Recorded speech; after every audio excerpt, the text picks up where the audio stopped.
Hello and welcome. My name is Amy Erickson, and I am a lead faculty coach and development specialist here at UAGC.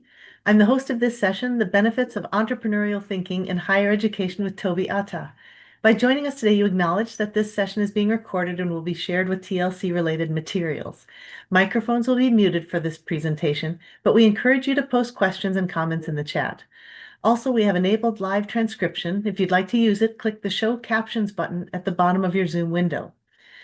Toby is a faculty member at UAGC, and in his teaching position, he helps students identify critical skills necessary for achieving academic success both personally and professionally. In 2022, Toby received the UAGC Entrepreneurship Scholarship presented by the Forbes School of Business and Technology. He looks forward to sharing his unique insights with you all in this presentation. Welcome, and thank you so much for being here, Toby.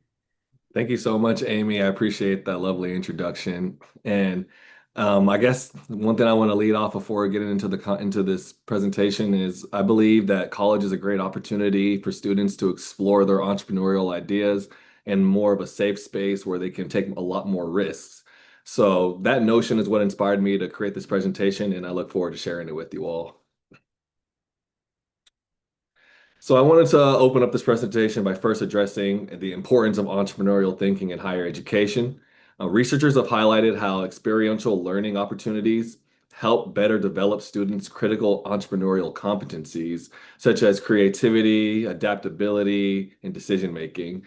And this can often lead to deeper engagement and stronger employability among graduates, and making sure that they have a mindset ready for innovation. When college curriculum lacks industry-enriched learning, it can typically lead to students lacking that confidence of applying their knowledge to practical contexts, and that can make their academic experience feel more abstract and disconnected from real-world opportunities. So to further highlight the importance of entrepreneurial thinking in higher education, let's address three common challenges that colleges and universities often face.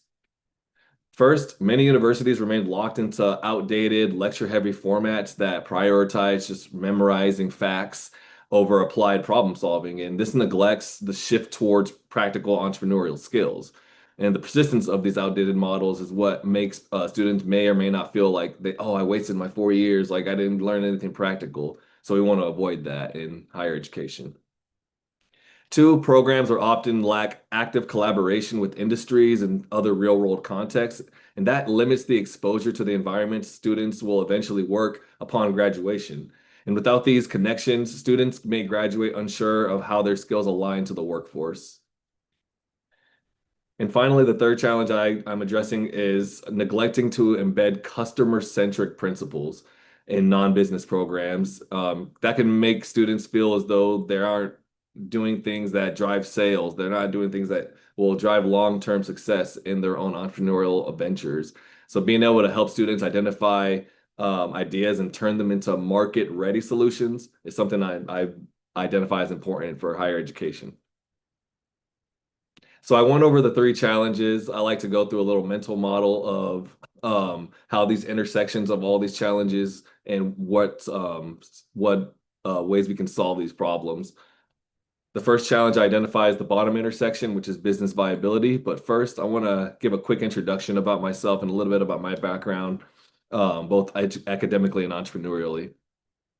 So I was fortunate enough to attend Cornell University as an undergrad. I studied communications, and I was also a student athlete, a track and field athlete. I ran the 400-meter dash, and that taught me a lot about hard work and discipline. And I'm really grateful for my time as a track athlete.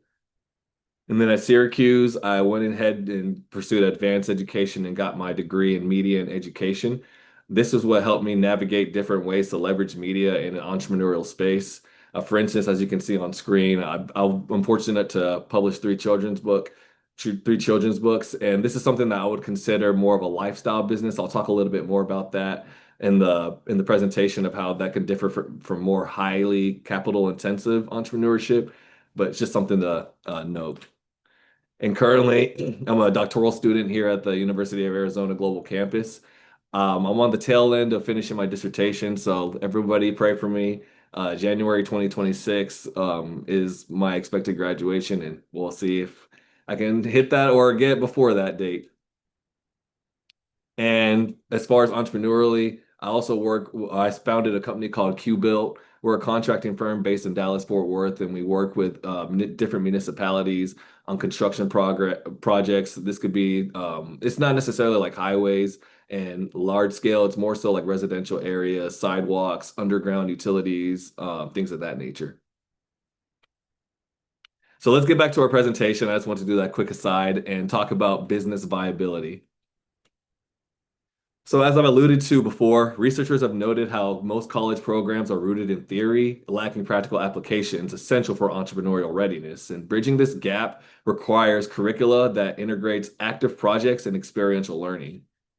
University curricula should encourage students to analyze real market needs and engage with customers because when students interact directly with customers, they gain that insight and use it to solve authentic problems that have market feasibility. So I thought it would be good to put this notion of business viability into a quick little exercise. You don't have to write anything down. It's just something you can do in your head. It's just going to be 5 fill in the blank questions that help. This is a questionnaire that helps people kind of think a little bit more critically about their business idea. We'll start with the first question. So the first question you should ask yourself is, my customers are, and we'll go ahead and use my business, QBuilt, as an example as we go through this exercise. My customers would be different municipalities in the DFW area who need reconstruction done on sidewalks and roads.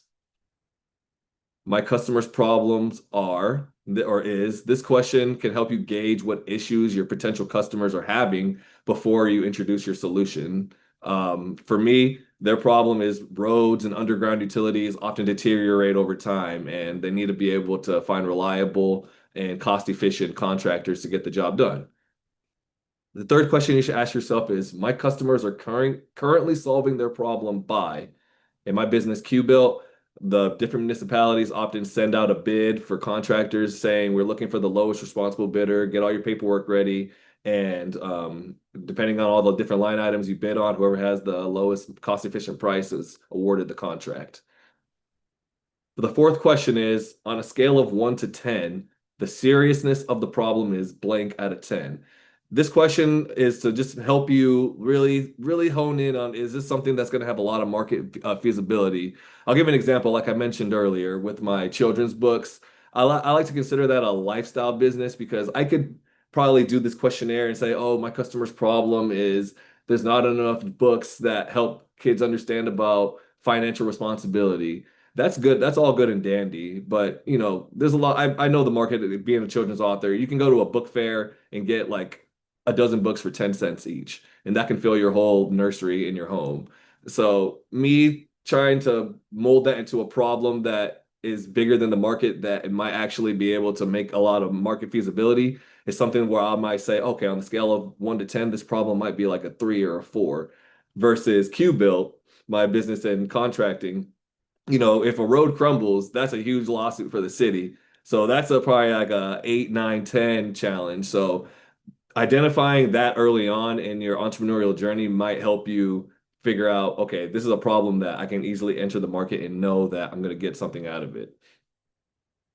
And the last question is, my customers would spend X amount of dollars to fix this problem. Do this in order to see what the potential price point of your solution or service could be. So for QBuilt, we put in a bid, and if all the line items come up to about $850,000 across 23 different line items, then we are able to identify that price.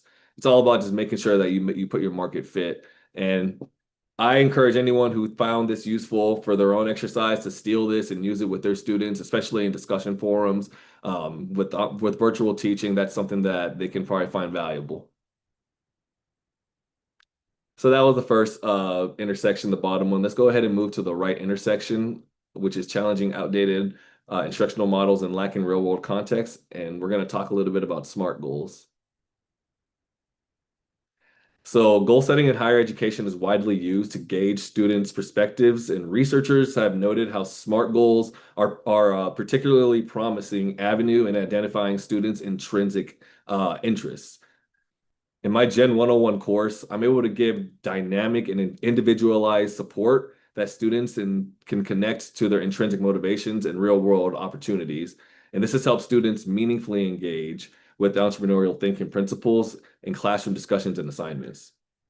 And when students receive this personalized guidance in their smart value-driven goals, they learn to approach challenges more strategically and breaking down complex business ideas into actionable steps. So to just give a quick example of how a smart goal can be valuable in promoting entrepreneurial thinking in higher education, let's go ahead and bring up one of my old students. Her name was Samantha. Samantha wanted to start her own automotive repair business with her dad, and she wanted to oversee like logistics and make sure we open it up in the right location, all the paperwork's in order, and everything's in good legal standing. So for her specific, the S, her goal would require her to learn about the automotive repair management, get the lay of the land and do some research. For the measurable aspect, Samantha would need a Texas Department of Licensing and Regulation, TDLR registration because she's based in Texas. And this is a requirement for Texas to be, or for automotive repair businesses to do vehicle inspections. So every year, whenever you need to get your car inspected, you want to be able to get that consistent income. And in order to achieve this, she would set aside 1 hour each weekday to complete all the necessary paperwork or 5 hours a week. And this was, of course, relevant to her entrepreneurial goal of helping her dad run an automotive repair business. And to keep herself accountable, she put a deadline of completion to be 10 weeks, but of course, the earlier the better. And after reviewing Samantha's professional SMART goal, as you can see on screen, I was able to suggest open educational resources tailored to her specific goals, such as like step-by-step videos on how to obtain a general business license in Texas, and also talking about other successful automotive repair companies in Texas and testimonials. Because I always like to say, try to seek out somebody who's 10 years ahead of you in the business. That way you can just assuage any concerns that you may not see at the beginning. And this SMART goal exercise is something I do consistently in all my Gen 101 courses. And I think SMART goals have helped me facilitate an environment where entrepreneurial thinking is encouraged and you can give context-driven feedback based on their passions. So to sum up my thoughts on SMART goals, the reflective practices encouraged by faculty can help students align their goals with tangible opportunities. Let's go ahead and move to the final portion of this presentation, which is AI and sales enablement. So I usually like to ask a show of hands of if anybody's sure what sales enablement is, but sales enablement is essentially what sales organizations use to train their employees and ensure they're adding value at every customer touch point that they have. And incorporating sales enablement into coursework helps shift that focus from theoretical knowledge to practical customer-centric business approaches. How am I actually going to make sure this customer sees the value that we're providing? And AI tools can help students simulate real-world entrepreneurial scenarios and customer interactions, and which helps foster adaptive problem-solving skills and iterative learning central to business success. So let's go ahead and take our example student, Samantha, from before in the automotive repair business she wanted to start with her dad, and connects 3 sales enablement principles to her entrepreneurial goal and how that can help her get off the ground running quicker. To better prepare herself for the real world, she needs to do a strong competitive analysis of the lay of the land of the market. As I said, she was based in Dallas, in Texas, and she wanted to ensure that she has a good understanding of the competitive landscape of what auto repair companies are doing. And she could use AI as well as basic internet search to get an idea of, is there feasibility in this market? Is there feasibility in this market? AI is a very powerful tool, and you can also create scenarios. Let's say I'm talking to a leasing agent about buying a new business. How can I navigate myself through that conversation? Using AI is a very strong and practical way, especially in an educational context, as long as it's ethically used. And second, this is a very critical component of sales enablement. It's prospecting and lead generation, which essentially means connecting with other students in your industry to find new business. For Samantha, this can take the place in a lot of unique ways. The advice I gave Samantha was to consider building strong relationships with auto insurance agents. Like I have pictured on screen, you can see on the bottom corner, like people who work at Geico, Progressive, Liberty Mutual. And she would be encouraged to ask questions like, hey, what towns are you struggling to find reliable auto repair work? And depending on what towns this insurance agent may suggest, Samantha could get that competitive advantage of knowing where or where not to open up a new shop. So the insurance agent might say something like, "Oh, we can't find any reliable auto shops in South Arlington to fix cars. They're slow. They're overcharging our customers. They're just not reliable." And Samantha can take this intel, go back to her dad, and say, "I think I have an idea where we can open up our first business." So getting all her paperwork together, putting that SMART goal she made earlier into action. About a month and a half later, she's able to get her ducks in a row and say, "Hey, I called back the insurance agent. We opened up a new auto shop in South Arlington. We're cost efficient, we're reliable. Can you recommend customers in need to our new auto repair shop?"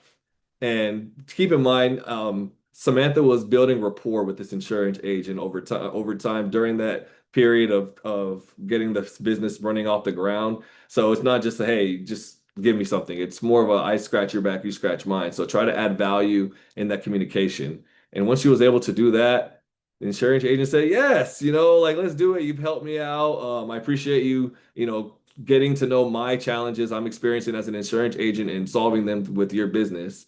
And one thing I like to say is this is a repeatable strategy. Let's say, for instance, in a year's time from now, the South Arlington business that Samantha opened up is doing really well, and and Samantha's uncle wants to open up a new branch.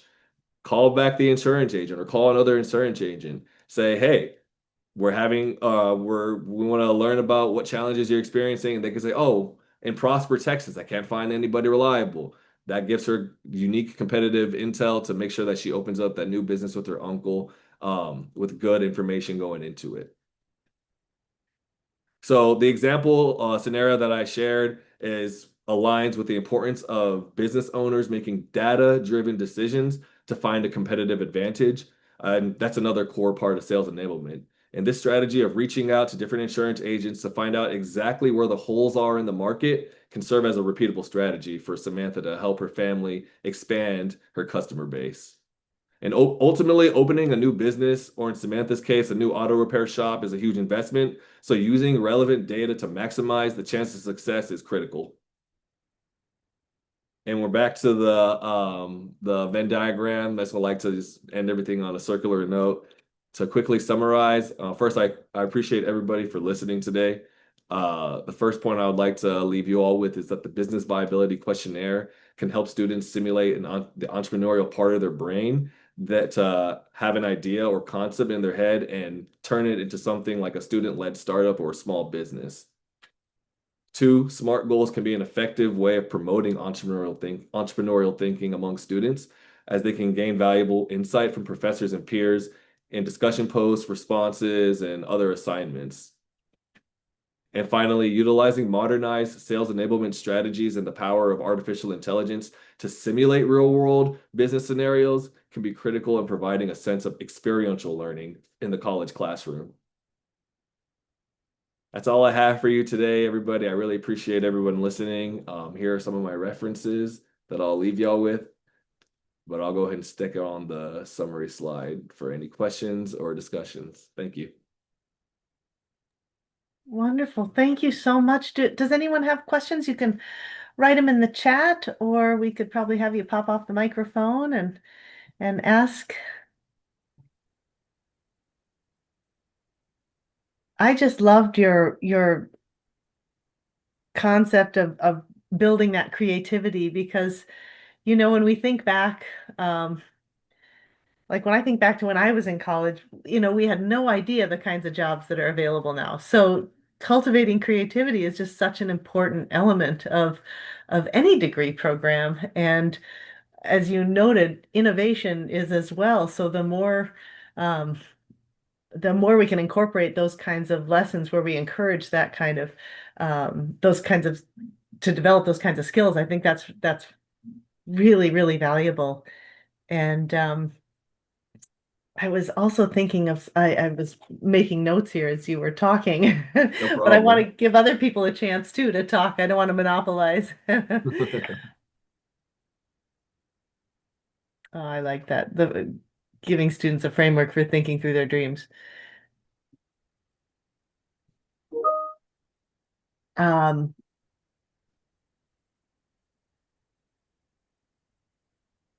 I'm going to go ahead and let other people, if they want to, jump in.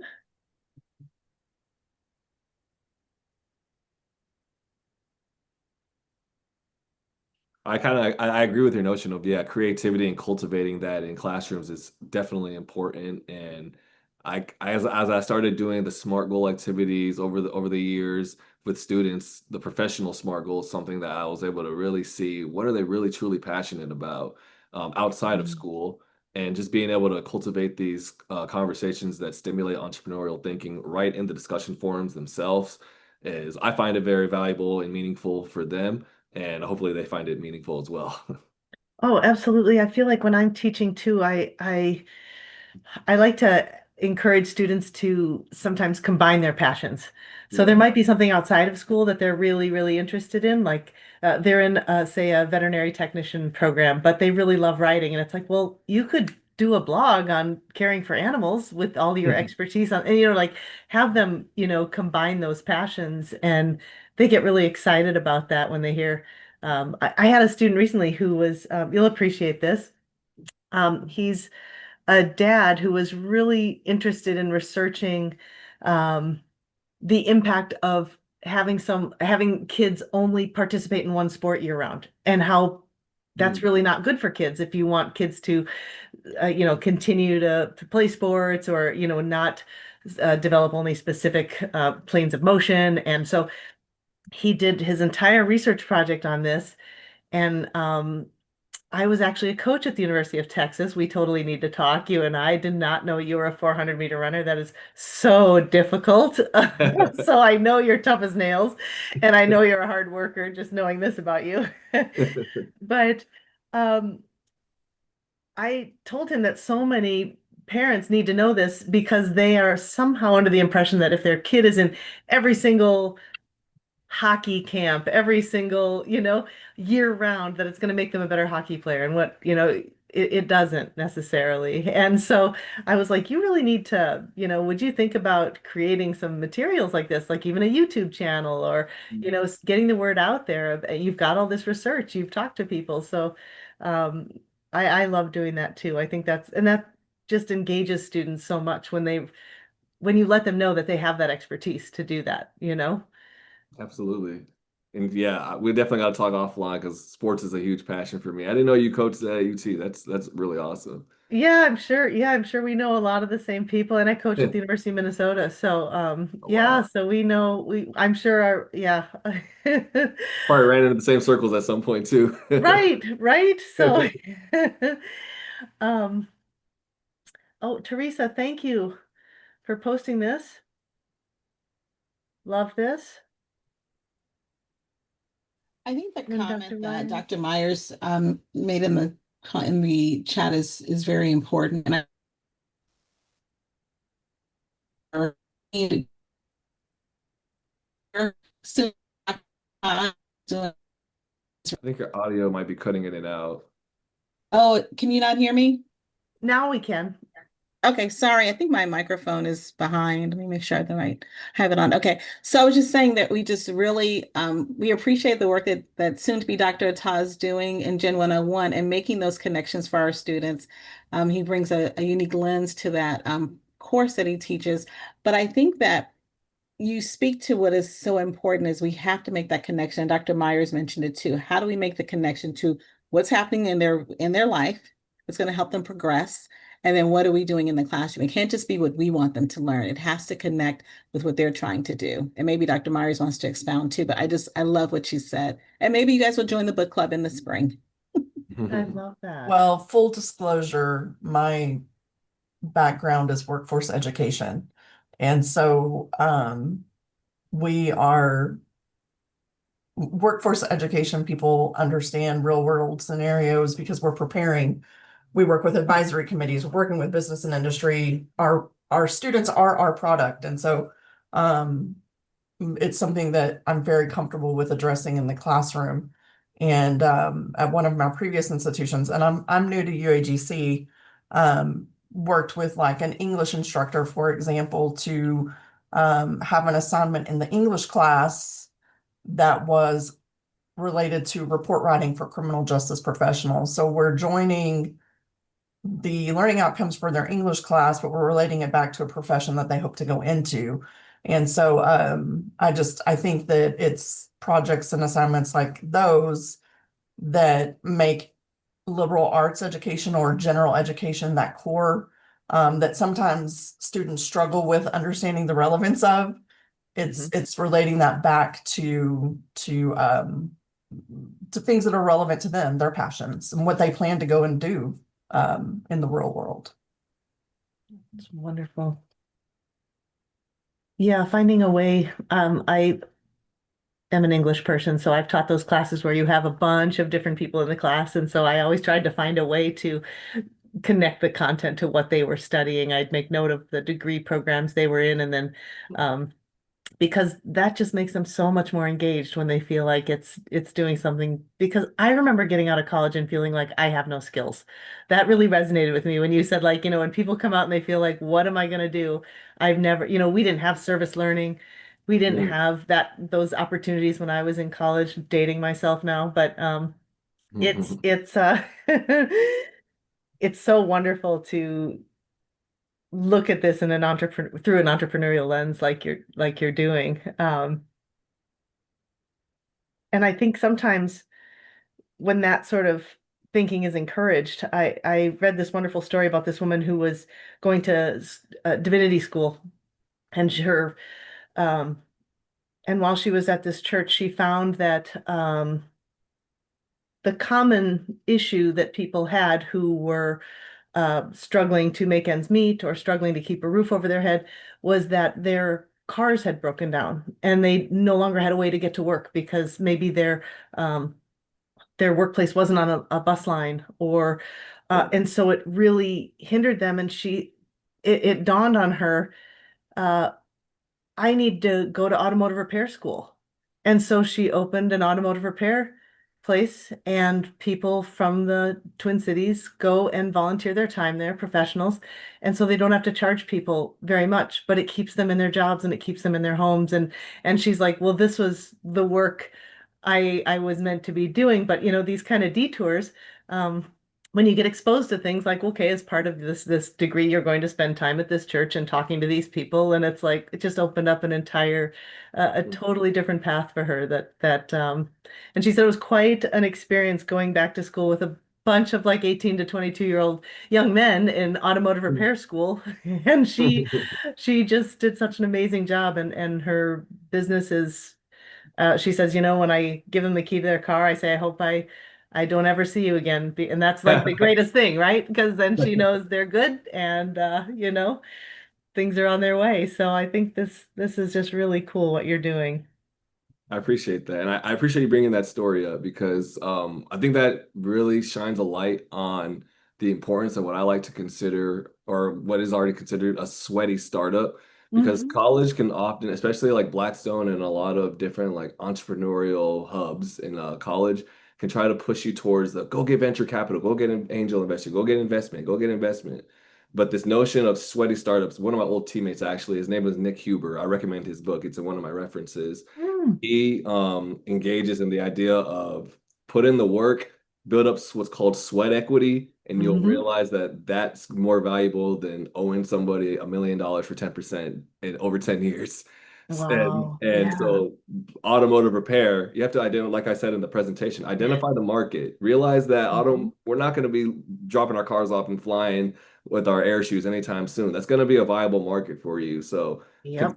consider those industries that might give you an immediate return on investment as opposed to something that may or may not become the next Scrub Daddy or Ring camera. Right. Right. No, that's such a good point too. Um, Thank you for that book too. Oh yeah, no problem. Huber for Huber? Yes, Okay, cool.